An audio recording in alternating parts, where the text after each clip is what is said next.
Daytona for the Coke Zero 400. Let's see what trouble we can get into. Let's go!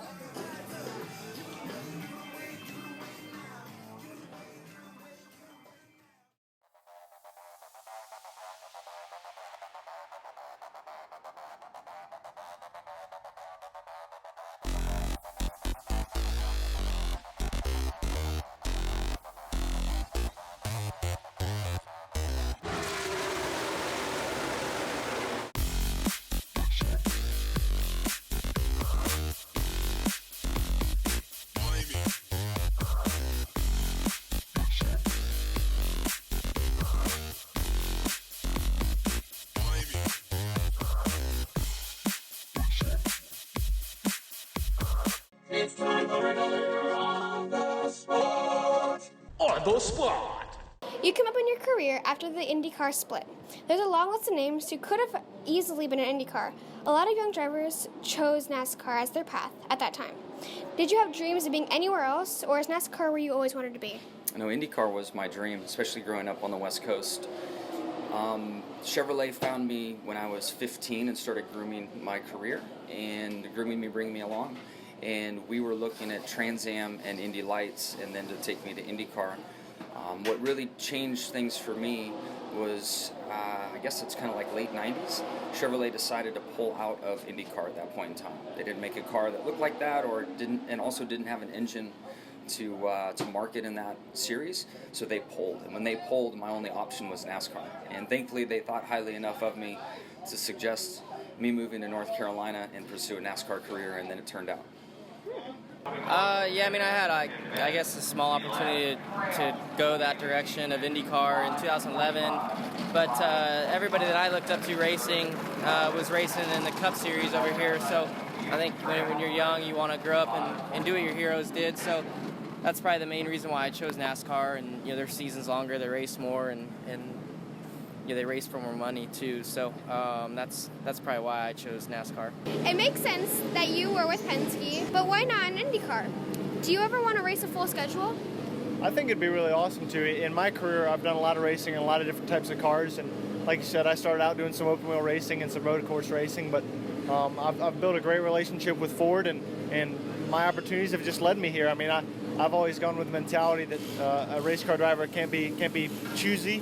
Beggars can't be choosy, you know the saying, so it's hard enough to make it as it is, and to be in this position in NASCAR racing is pretty hard to achieve, and I love what I'm doing. Did you ever have dreams of being anywhere else, or was NASCAR where you always wanted to be?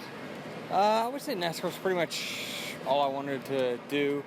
It's kind of what I grew up doing when I was a kid, watching when I was a kid, and then I went to go-karts, and really IndyCar was never really a option for me. I felt like stock cars is where I wanted to be.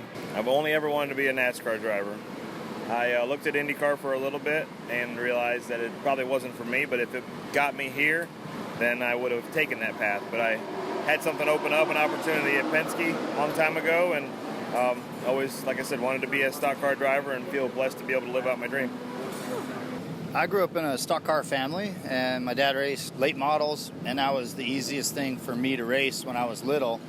And I liked the Indy 500 and a couple of the other races, but for me, we always watched NASCAR as a family. Like Dale Sr. was our guy.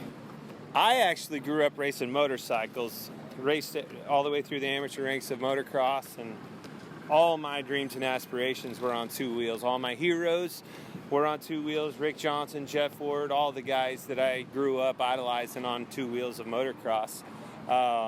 It wasn't till I was 16 years old working at a Goodyear tire store that my boss built an old street stock car, and we went to the dirt track, fell in love with it, and that's when my four-wheel career took off.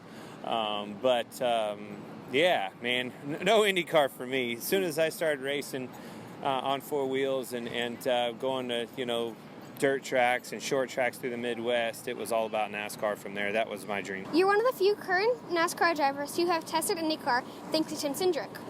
I know you're focused on NASCAR right now, but how realistic do you think your chances are ever getting to racing to 500 or even a road course before your career is over? Well, Olivia, I think that window's probably come to a close.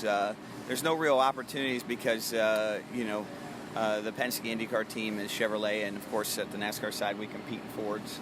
And with that in mind, that's a pretty big conflict of interest. So I enjoyed the test. I certainly learned a lot, and I have a lot of respect and appreciation for IndyCar, and seems like a lot of fun and a great sport to motorsport to compete in, but probably not very realistic for me.